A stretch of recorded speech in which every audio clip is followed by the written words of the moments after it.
Hello friends, कैसे हो आप सब? एकदम ठीक। आज के 5 इंग्लिश वर्ड्स हैं स्टेटस, अदर्स, फैमिली, अलाइव और फर्दर। इन 5 इंग्लिश वर्ड्स के एग्जाम्पल सेंटेंसेस और लास्ट में एक्सरसाइज में देखेंगे। तो आइए शुरू करते हैं। फ्रेंड्स, आज का पहला शब्द जिसका हम हिंदी में मतलब समझने वाले हैं वो है स्टेटस। स्टेटस शब्द का हिंदी में मतलब होता है स्थिति। तो अगर आपको इंग्लिश में बोलना हो स्थिति, तो आप स्टेटस शब्द का इस्तेमाल कर सकते हो। आइए इसके थोड़े एग्जाम्पल्स देख लेते हैं। पहला example, what is his status now, यानी अब उसकी क्या स्थिति है। दूसरा example, you have to report your status on this work, मतलब आपको इस काम पर अपनी स्थिति की रिपोर्ट करनी होगी। तीसरा example, what is the status of the work that I gave you, यानी मैंने आपको जो काम दिया है उसकी स्थिति क्या है। चौथा example, what is Tom's status, मतलब टॉम की स्थिति क्या है। और इसका अगर लास्ट एग्जाम्पल दो तो please let me know the status, यानी कृपया मुझे स्थिति बताएं।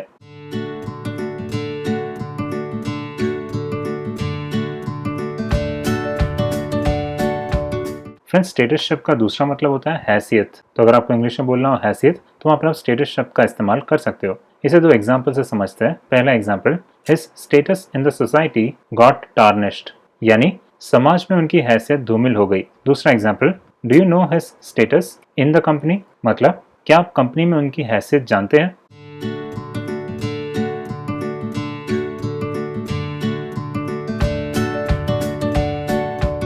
फ्रेंड्स, स्टेटस शब्द का तीसरा मतलब होता है दर्जा। तो अगर आपको इंग्लिश में बोलना हो दर्जा, तो वहाँ पर भी स्टेटस शब्द लगता है। एग्जाम्पल्स के तौर पे, the status of a doctor is very high in this community, यानी इस समुदाय में एक डॉक्टर का दर्जा बहुत ऊंचा है। दूसरा example, he is of a high status, मतलब वह उच्च दर्जे का है।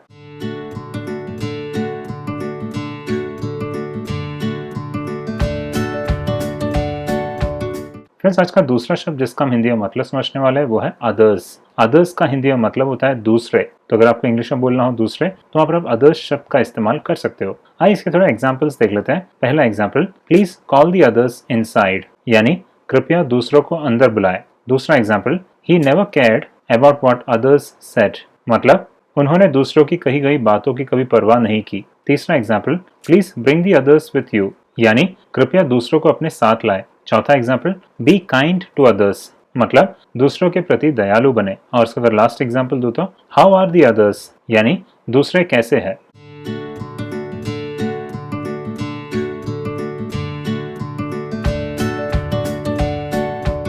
फ्रेंड्स, अदर्स शब्द का दूसरा मतलब होता है और।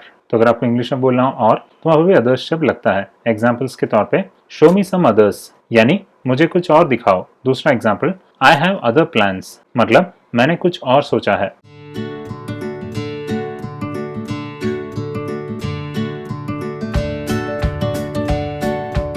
फ्रेंड्स, अदर्स शब्द का दूसरा मतलब होता है अन्य। तो अगर आपको इंग्लिश में बोलना हो अन्य, तो वहां पर भी अदर्स शब्द लगता है। एग्जाम्पल्स के तौर पे, some flowers bloom in spring and others in autumn, यानी कुछ फूल वसंत में और अन्य शरद ऋतु में खिलते हैं। दूसरा example, do you have any others, मतलब क्या आपके पास कोई अन्य है।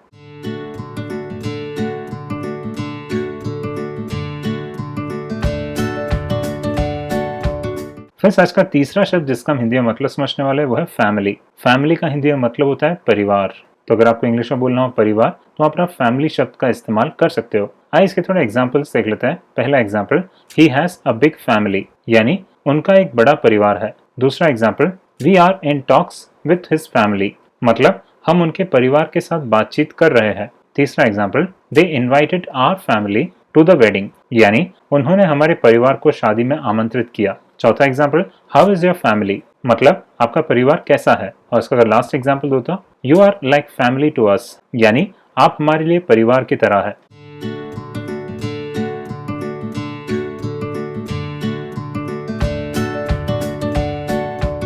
फ्रेंड्स, फैमिली शब्द का दूसरा मतलब होता है पारिवारिक, और इसे हम ज्यादातर विशेषण के तौर पे इस्तेमाल करते हैं। तो अगर आपको इंग्लिश में बोलना हो पारिवारिक, तो वहां पर आप फैमिली शब्द को विशेषण के तौर पे यूज कर सकते हो। एग्जाम्पल्स के तौर पे, don't interfere in his family problems, यानी उसकी पारिवारिक समस्याओं में हस्तक्षेप ना करे। दूसरा example, problems always arise in family life, मतलब पारिवारिक जीवन में समस्याएं हमेशा आती रहती है।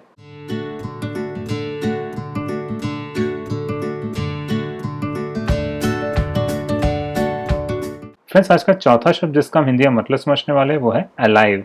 अलाइव का हिंदी में मतलब होता है जिंदा, तो अगर आपको इंग्लिश में बोलना हो जिंदा तो आप अलाइव शब्द का इस्तेमाल कर सकते हो। आइए इसके थोड़े एग्जांपल्स देख लेते हैं। पहला example, they found him alive in the forest, यानी उन्होंने उसे जंगल में जिंदा पाया। दूसरा example, we don't know whether he is alive और नॉट, मतलब हम नहीं जानते कि वह जिंदा है या नहीं। तीसरा example, it won't happen till I am alive, यानी यह तब तक नहीं होगा जब तक मैं जिंदा हूँ। चौथा एग्जांपल, आर यू अलाइव, मतलब क्या आप जिंदा हैं। और इसका लास्ट एग्जांपल दो तो, नो वन वाज अलाइव, यानी कोई जिंदा नहीं था।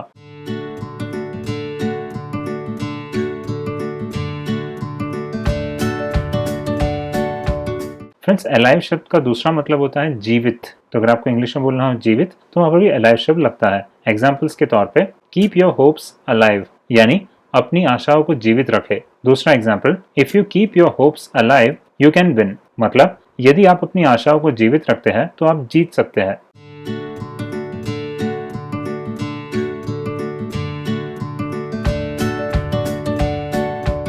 फ्रेंड्स, आज का लास्ट शब्द जिसका हम हिंदी में मतलब समझने वाले वो है फर्दर।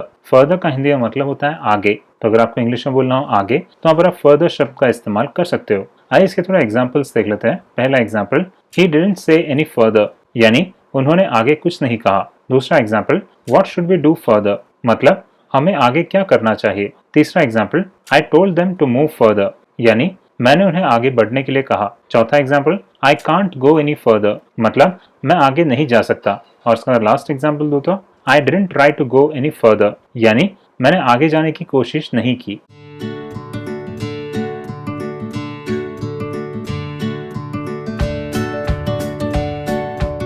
फ्रेंड्स, फर्दर शब्द का दूसरा मतलब होता है और, तो अगर आपको इंग्लिश में बोलना हो और तो वहां पर फर्दर शब्द लगता है। एग्जाम्पल्स के तौर पे, move further away from him, यानी उससे और दूर हटो। दूसरा example, don't speak any further, मतलब अब और मत बोलो।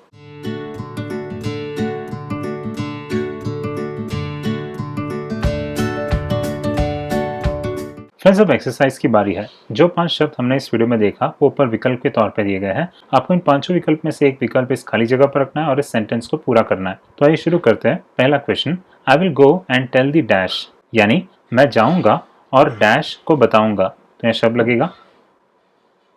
Others, I will go and tell the others, मैं जाऊंगा और दूसरों को बताऊंगा। दूसरा question, Tom is the tallest in his dash, मतलब टॉम अपने डैश में सबसे लंबा है, तो यह शब्द लगेगा। Family, Tom is the tallest in his family, Tom अपने परिवार में सबसे लंबा है। तीसरा question, you are lucky to be dash, यानी आप भाग्यशाली है कि आप डैश है, तो यह शब्द लगेगा।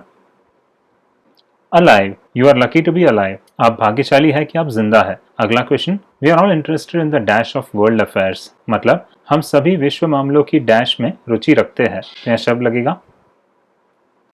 Status, we are all interested in the status of the world affairs, हम सभी विश्व मामलों की स्थिति में रुचि रखते हैं। अगला question, we don't need to go any dash, यानी हमें अब और डैश जाने की जरूरत नहीं है, यह शब्द लगेगा। Further, we don't need to go any further, हमें अब और आगे जाने की जरूरत नहीं है। अगला question, I didn't tell the dash about this, मतलब मैंने डैश को इस बारे में नहीं बताया, तो यह शब्द लगेगा। Others, I didn't tell the others about this, मैंने दूसरों को इस बारे में नहीं बताया। अगला question, he lives with his dash in Mumbai, यानी वह अपने डैश के साथ मुंबई में रहता है, तो यह शब्द लगेगा। Family, he lives with his family in Mumbai, वह अपने परिवार के साथ मुंबई में रहता है। अगला question, he was surprisingly dash after falling from the building, मतलब इमारत से गिरने के बाद वह आश्चर्यजनक रूप से डैश था, तो यह शब्द लगेगा। Alive, he was surprisingly alive after falling from the building, इमारत से गिरने के बाद वह आश्चर्यजनक रूप से जिंदा था। अगला question, he went a bit dash to catch a glimpse of the scenery, यानी वह दृश्य की एक झलक पाने के लिए थोड़ा और डैश बढ़ गया, तो यह शब्द लगेगा।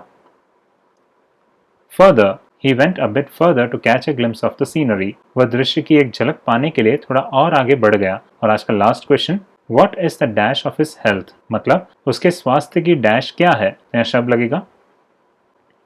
Status, what is the status of his health, उसके स्वास्थ्य की स्थिति क्या है। फ्रेंड्स, तो इस लेक्चर में हमने 5 इंग्लिश वर्ड्स का हिंदी में मतलब देखा। ये 5 वर्ड्स थे स्टेटस, अदर्स, फैमिली, अलाइव और फर्दर। अगर आपको इस वीडियो में से कुछ भी मदद मिला हो तो ज़रूर इस वीडियो को एक लाइक कीजिए और अपने फ्रेंड्स के साथ इसे ज़रूर शेयर कीजिए। आप नीचे कमेंट्स में अपना सजेशंस या क्वेश्चंस भी रख सकते हैं। अगर आप मेरे वीडियोस के फ्यूचर नोटिफिकेशंस चाहते तो सब्सक्राइब बटन दबाइए और पास में जो बेल आइकन है उसे भी प्रेस कीजिए ताकि जब जब मैं वीडियोस को अपलोड करूं वैसे ही आपको उसके नोटिफिकेशंस मिलते रहे। Thank you for watching and keep learning.